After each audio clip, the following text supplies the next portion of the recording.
I'm here with Mr. André K, ABaby, who came to creative writing later in life, but that hasn't slowed him down.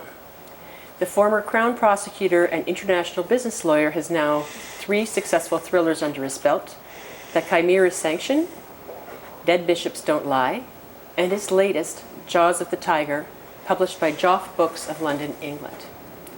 All 3 feature Interpol Inspector Thierry Dulac in some hair-raising situations. A true Renaissance man, the widely traveled Mr. ABaby also plays classical piano and violin and is a competitive sailor and iceboat racer. He earned a bronze medal at the Pan Am Games in Sao Paulo in 1963. Hello, Mr. ABaby. Hello, how are you? Good, very good. Good. Now, how did you first come to sailing? Well, actually, I was very lucky. My father was born in Lachine, and he was on the water very early, and he bought sailboats. So I just happened to be on the family sailboat. And until we joined the club here, we were doing sort of pleasure sailing, relaxing, and then I joined the club and got into racing. So from then on, I did some competitive racing. So as a junior sailor, you were racing as well? I wasn't part of the junior program, no, but there was a very high demand for crews, so I was actually able to crew on various kinds of boats. And I'll name a few: Jolly Boat, Fireflies, and eventually I landed up in the Flying Dutchman, which was a very competitive class, and ended up in eventually representing Canada for the Pan Am Games. What are the highlights of your experience in competitive sailing? What are the best moments or your favorite memories? I guess one was eventually placing 3rd part of a dragon crew in the North Americans here, actually. And when we won the bronze medal in the Pan Ams, of course, that was a huge thrill. It was sort of the highlight of my sailing career. And I'll never forget entering the Sao Paulo Stadium with the rest of the Canadian team, with 60,000 people watching us and clapping. It was quite amazing. So I still remember that, and of course, the awarding of the bronze medal itself in the ceremony was quite emotionally striking. Has sailing taken you off the beaten track? A friend told me about an experience you had taking a 25-foot sailboat up to Tadoussac. Yes, that's. I was young, a little foolish. I remember deciding on a weekend that Jacques Lacasse and myself, should take our boats for a trip downriver. And so why don't we go to Tadoussac? So I literally had, as you say, the Kirby 25 with a 4-horsepower Mercury, which it's not a heck of a lot. And he had a slightly larger boat, a Kirby 30, and so we just took off with no planning, no nothing, no barely maps, no electronic equipment whatsoever, and we sailed with the wind there. But coming back was a challenge, because with that 4-horsepower engine, you're fighting the current and the tide, and you're almost going, maybe doing 1 or 2 knots over the ground. That's it. But so that was challenging. You didn't run into any sandbars past Quebec City or anything like that? No whales. We did see some whales, but I didn't run into them, thank God. But we had very rough weather. It was quite interesting that way too. Yeah, I would say that's a memorable experience. But my other, I guess, memorable experience was actually living on our J40 for 4 months in the Caribbean, and that was a sort of a dream come true for my wife and myself, and we thoroughly enjoyed that, for sure. Yeah, wow. I think it's a dream for a lot of people, including me. Yeah. Yeah. Were there any sailing moments which you wished you were someplace else, like losing a mast? Well, one certainly comes to mind, and that was a friend of ours had invited us on his boat to take it from Bermuda to Newport, but unfortunately it was right, and we got caught by a hurricane. So 65, 70 knot winds, even though the boat was quite big, 120 feet, we had our money's worth and we had our challenges. So to give you an idea, there were 2 motors and 2 generators on the boat. By the time we came to shore in Newport, we'd had an electrical fire, we'd had 2 generators short out, 1 motor give up, so we were running on 1 engine, and that was it. So it was challenging. When did you take up iceboat racing? Now, iceboating is an interesting part of my experience. A friend of mine, a fellow Flying Dutchman sailor, Hans Huber, was an avid skier. He was Austrian, and he said, you know, Andre, if you ski in Austria, you don't want to ski in Canada, but however, I have an alternative to show you, which is ice boating. I said, what is that? So it's actually sailing on ice. So he said, why don't you come over a weekend and I'll show you what it's about. So exactly that's what he did. He showed me, he lent me his boat for about 20 minutes off Bay d'Urfé, and I was immediately hooked. And I came back and I said, okay, where do I get one? Where do I purchase one? So the following weekend, I bought an ice boat and was sailing my own ice boat, and I've never stopped since. So that's how I started.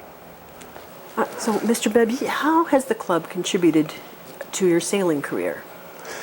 Hugely. I would say I was very lucky in that when I joined the club, there were many, many classes here, and the level of competition was very high. So I started actually crewing on a Firefly, which is a very short little 12-foot dinghy, but then I progressed on to jolly boats and eventually onto the Flying Dutchman. But there were Lightnings, there were Dragons, and there were about, I would say, more than half a dozen fleets, and each had 20 boats. So the level of competition was very, very high. And we would send easily, I would say, half of the Olympic sailing team came from this club, the other half coming from RStLYC. So the two clubs were very, very competitive. And earlier you mentioned R.C. Stevenson in the context of the Dragons and the Jolly Boats. Is that R. Stevenson for whom the pier is named after? Absolutely. Reggie, as he was known, R.C. Stevenson, or Reggie Stevenson, was a keen sailor. He was a dragon sailor, but he was also a huge promoter of various classes. So he would literally sometimes, I remember at one time, I think he bought 10 Flying Dutchmen himself, and then proceeded until they were Alpas. They were made in Italy, and by the time they came here and landed in Montreal and were on the front lawn here at the club, they had all been sold. So he was a huge promoter and a backer of various classes here, including the Flying Dutchman, the Jolly Boats, the Fireflies, and the Dragons. So the club owes him a lot. I'm very interested in your writing career, and many people first start writing when they're children. When did you first start thinking about getting into creative writing? And what inspired you to write your first novel? Yeah. Well, actually, I can't pinpoint the moment exactly, but having had a legal career, there are certain limitations to a legal career, and that is imagination. You have to, you can't really be too creative. You're basically you have a set of facts. You apply the law.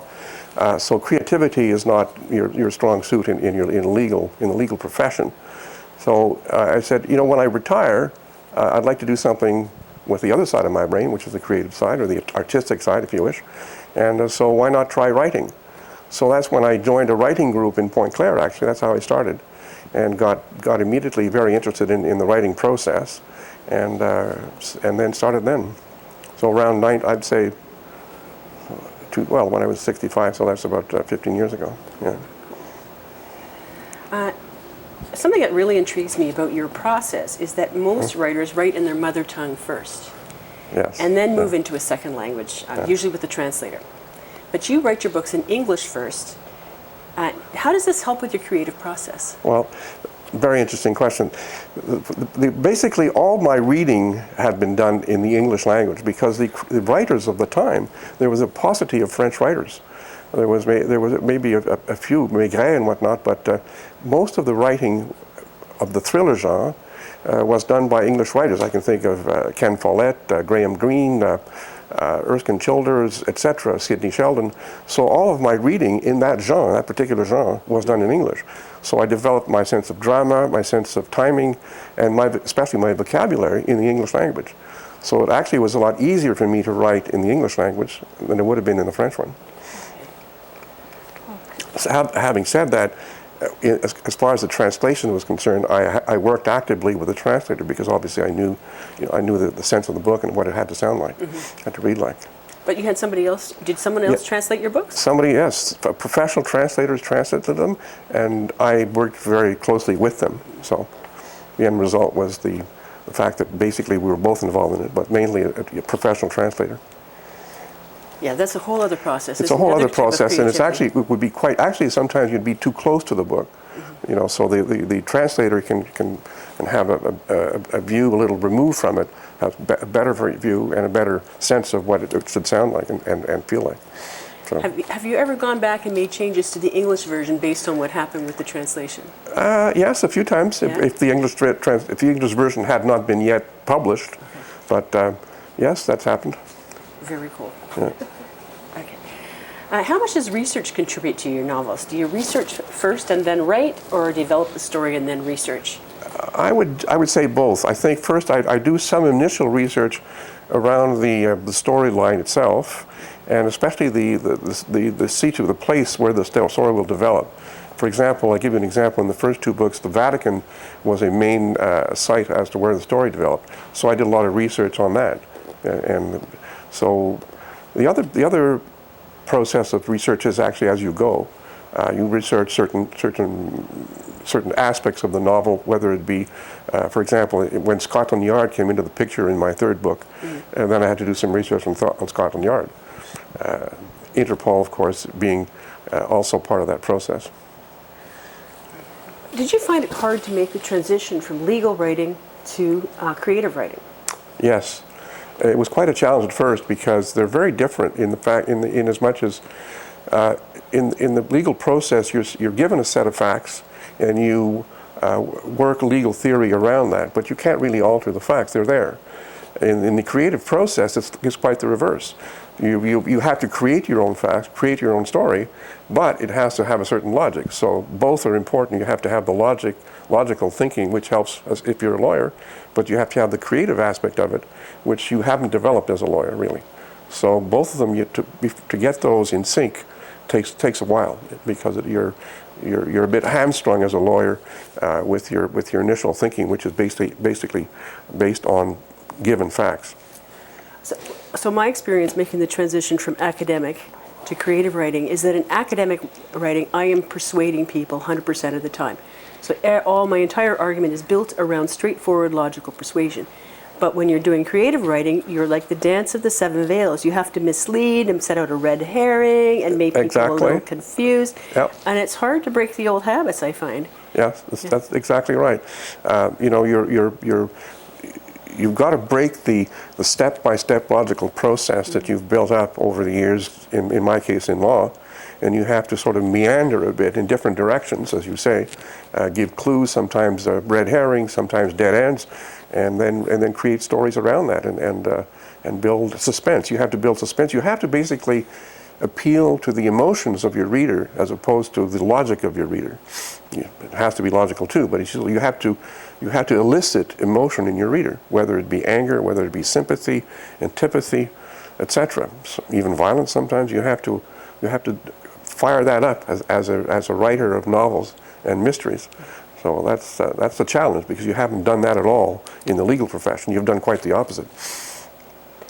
How about you had to put a lot of work into developing your main character, RStLYC, and you have like some recurring characters over the course of the novel. Yeah. Was that hard work to develop those distinctive characters? I think I sin from the sin, or the sin of the main writers is that the main character sometimes reflects who the author is or who the author would like to be. And maybe I would like to be a little more adventurous than I am, and RStLYC is maybe fulfilling that role in absentia. Who knows?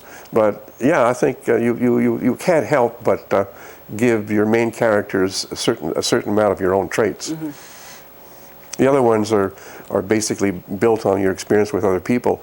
I'll always remember, in one, I won't name this person, but he was my urologist at one point, and he actually is named in one of my novels. And I didn't like him very much, so I put him in a sort of he was one of the bad guys in one of my novels. So I thought I got back at him in a certain way. You're an accomplished sailor, musician, attorney, and writer who plays tennis on the side. Is there anything you don't do to perfection? I can't cook worth of beans. Ask my wife. It's funny you mentioned tennis because actually I used to play a lot of tennis at first when I was younger, and I had to stop because of an injury. So I stopped for about 40 years, and I've picked it up only in the last sort of year. or less. And basically you have to start from scratch. You've lost, it's not like cycling. You really have to, it's more like golf, so you have to coordinate a lot of elements to be able to play proficiently. So it's taking me a while. It's a struggle. How do you find time for everything? There's so many things you're passionate about. So how do you find time for all these things that you're passionate about? I don't know, but I have, somebody quirked that now that I'm retired, I have no more time. It's a bit that, you know, if you have time to do many other things and work, but I'm filling it in, and with reading, a lot of reading still, a lot of writing, not so much these days. It's sort of a dry spell, but I'm enjoying retirement, enjoying it very much because of those various aspects that I can do. And what still lies ahead? What adventures have you got planned? Have you got anything bucket left? List items, yeah. I still have a few. I would say that I'd like to visit the Galapagos Islands. I'd like to visit the Croatian coast, and we were working on that actually. And in the immediate future, my wife and I are going to Sicily, which I haven't visited. So I'm looking forward to that a lot too. Thank you very much. Well, thank you for having me.